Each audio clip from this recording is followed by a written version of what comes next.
Hola y bienvenidos a Prueba de Fuego. Hoy nos sumergimos en un tema que, nos toca muy de cerca, sobre todo en momentos de ocio, la seguridad en el agua. Pero lo vamos a hacer desde una perspectiva muy particular, una que normalmente no vemos. Así es, tenemos en nuestras manos una fuente que es fascinante.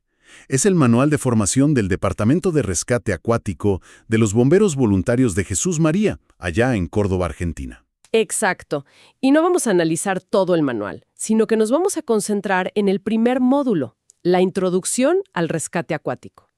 Nuestra misión, digamos, es desentrañar por qué el agua, que la asociamos con la diversión, con el relax, ¿no? Claro, siempre. Es en realidad un entorno tan complejo y riesgoso desde la óptica de un profesional. Y a partir de ahí, entender qué se necesita realmente para enfrentar sus peligros. Es que esa es una distinción clave. No se trata solo de saber nadar bien. Vamos a analizar la física del agua y cómo nos afecta de maneras que, de verdad, solemos ignorar por completo. Vamos a explorar los conceptos que todo rescatista debe tener grabados a fuego antes de siquiera pensar en meterse al agua a ayudar. Es literalmente la base sobre la que se construye o se derrumba toda una operación de salvamento. El manual arranca con una frase que me pareció muy potente. Dice que el agua es un medio extraño para el cuerpo humano. A ver, a primera vista suena obvio. Claro, no tenemos branquias. Pero me pregunto si no subestimamos lo que eso significa. Pasamos veranos enteros en piletas, en el mar, y nos sentimos cómodos. ¿Dónde está el punto de quiebre entre esa familiaridad y el peligro mortal que describe el texto? El punto de quiebre está en una sola palabra que lo cambia todo. Densidad. El manual es muy claro con esto. El agua es muchísimo más densa que el aire, y especifica que su peso es de 1 kilogramo por cada litro. Esa simple característica física tiene consecuencias brutales que no solemos dimensionar. Nuestros músculos, nuestros huesos, todo nuestro sistema motor evolucionó para moverse en el aire, ¿no? Un medio de bajísima resistencia. En el agua, cada movimiento es una lucha contra esa masa densa. Ok, lo de la densidad y la resistencia tiene sentido, pero el ejemplo que usa el manual para demostrar su poder es de película. Habla de un cañón disruptor que usan los técnicos en explosivos. Cuando leí eso, no podía creer que estuviéramos hablando de agua. Es un ejemplo extremo, sí, pero es perfecto para ilustrar el punto. Lo que describe el manual es que estos técnicos toman un cartucho de escopeta, le quitan los perdigones y en su lugar ponen una cápsula con agua. Al dispararlo a unos 400 metros por segundo, ese pequeño chorro de agua concentrada se comporta como un proyectil sólido. Perfora maletines, cajas, lo que sea. ¿Por qué?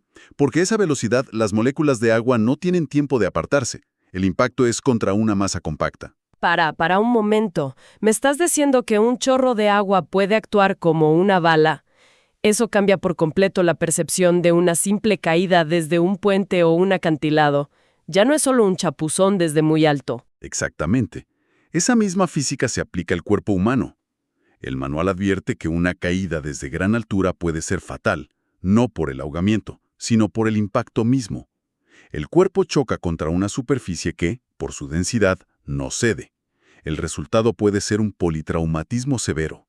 ¿Qué tipo de lesiones? Hablamos de fracturas de fémur, pelvis, columna, lesiones internas graves. La persona se convierte en una víctima politraumatizada antes de tragar la primera gota de agua, lo que complica enormemente cualquier posibilidad de rescate. Y esa misma densidad explica otro peligro del que habla el manual, uno que es mucho más silencioso: la pérdida de calor.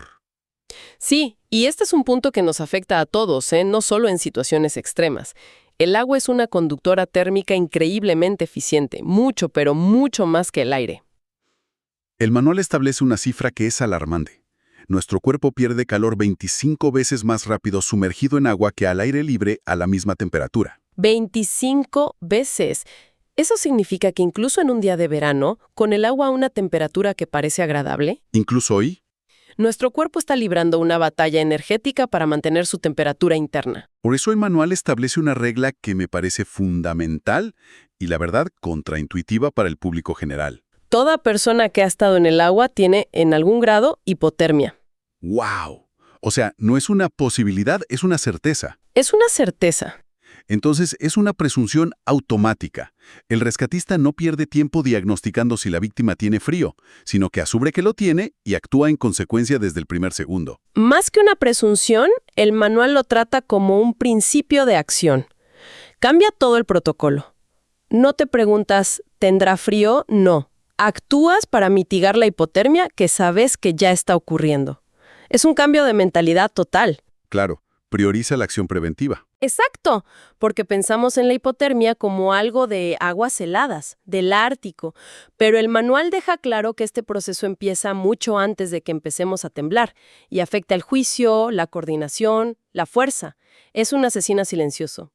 Hemos hablado de la fuerza del impacto y del robo de calor, pero hay una tercera manifestación de la densidad, el poder destructivo del agua en movimiento. Claro, si un litro pesa 1 kilo, imagínate lo que pesan millones de litros en la crecida de un río o en la rotura de un dique. El manual lo dice sin rodeos. La energía cinética de esa masa de litros, kilos, moviéndose a gran velocidad es comparable a una explosión. Una explosión. Por eso vemos que arrasa con todo. Árboles, puentes, vehículos, viviendas. No es agua, es una fuerza geológica en acción. Ok, entonces, ¿el agua te puede golpear como un sólido? Te roba el calor corporal de forma implacable y puede arrasar con todo a su paso. Pero el manual da un giro y nos dice que el peligro no solo está afuera, sino también adentro, que nuestro propio cuerpo nos puede traicionar de forma súbita. Y ahí introduce un término que sinceramente me dejó helada: hidrocución. Es un término que todos deberíamos conocer. El manual lo define de una manera muy precisa: una reacción exagerada del cuerpo humano ante una inmersión.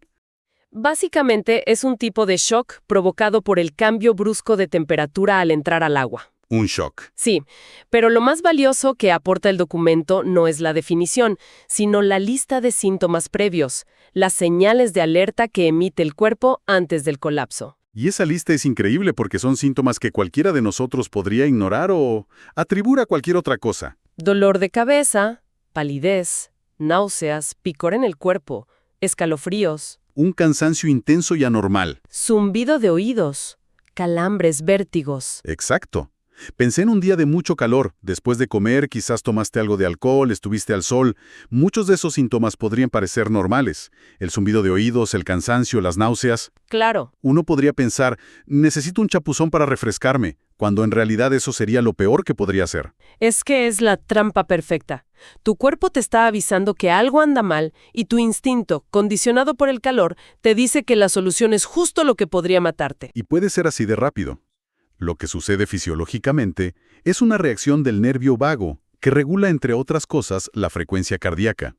El shock térmico puede provocar una sobreestimulación de este nervio, causando una bradicardia extrema, es decir, una caída drástica del ritmo cardíaco. ¡Wow! En casos graves, esto lleva directamente a una parada cardiorrespiratoria y a la muerte súbita, incluso antes de que la persona se haya ahogado. Entonces, si el entorno es tan hostil y nuestro cuerpo puede reaccionar de forma tan violenta e impredecible, ¿qué se necesita para ser la persona que voluntariamente entra en ese caos a ayudar a otro? El manual no deja lugar a dudas.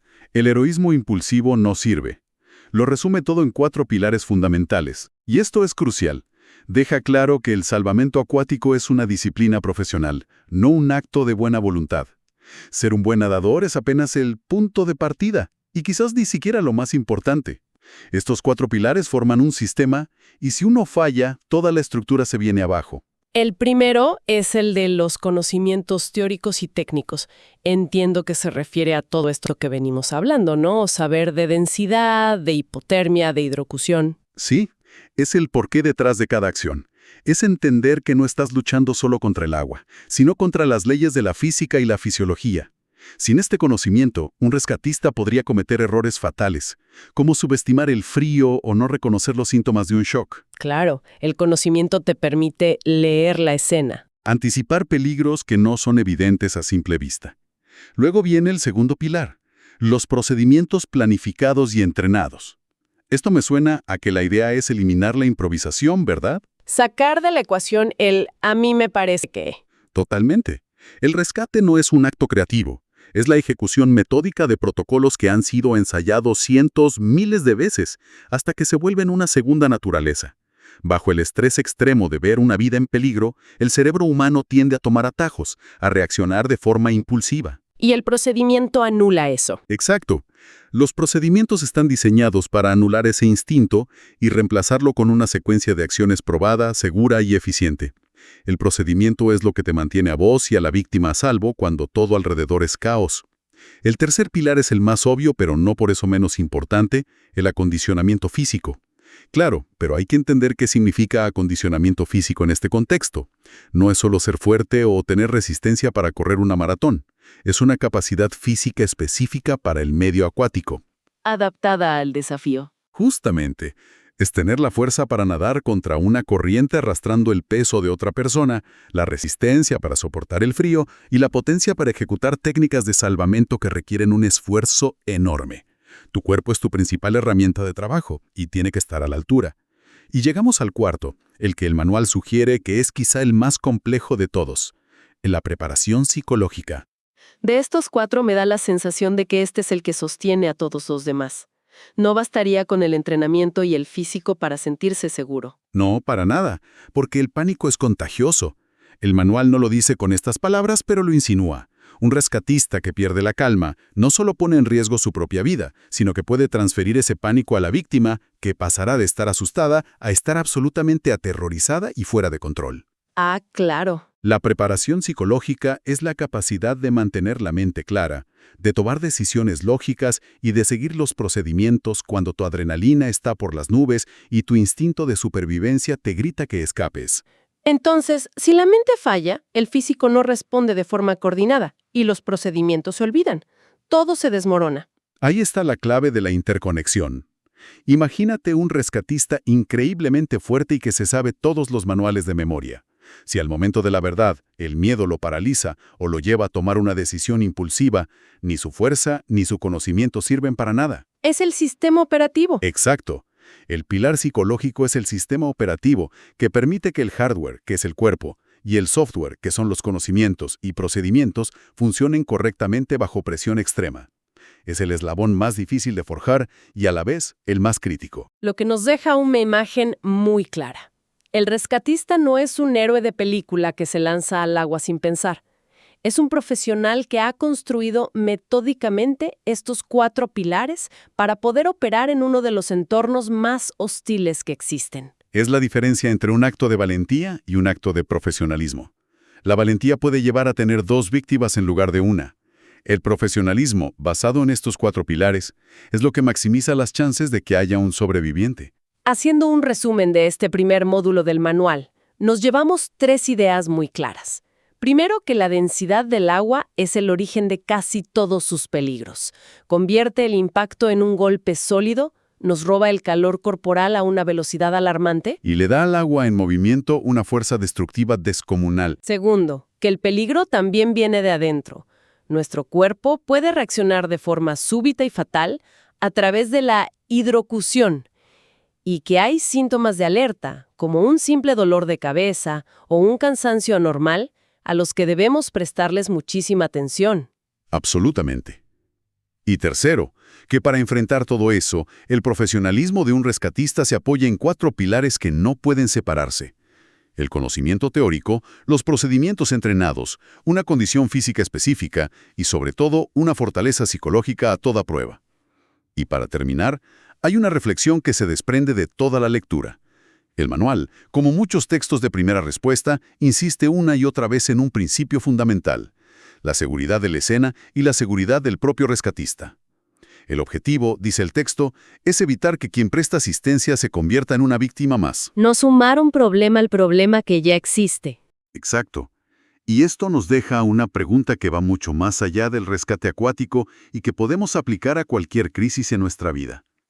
En esos momentos, ¿con qué frecuencia nos detenemos a evaluar primero la escena y nuestra propia seguridad antes de lanzarnos a ayudar? ¿Qué significa realmente prestar ayuda de forma efectiva, sin agravar la situación o, peor aún, convertirnos en parte del problema? Una reflexión muy potente que nos llevamos para pensar. Gracias por acompañarnos en este análisis a fondo. Te esperamos en nuestro próximo A Prueba de Fuego.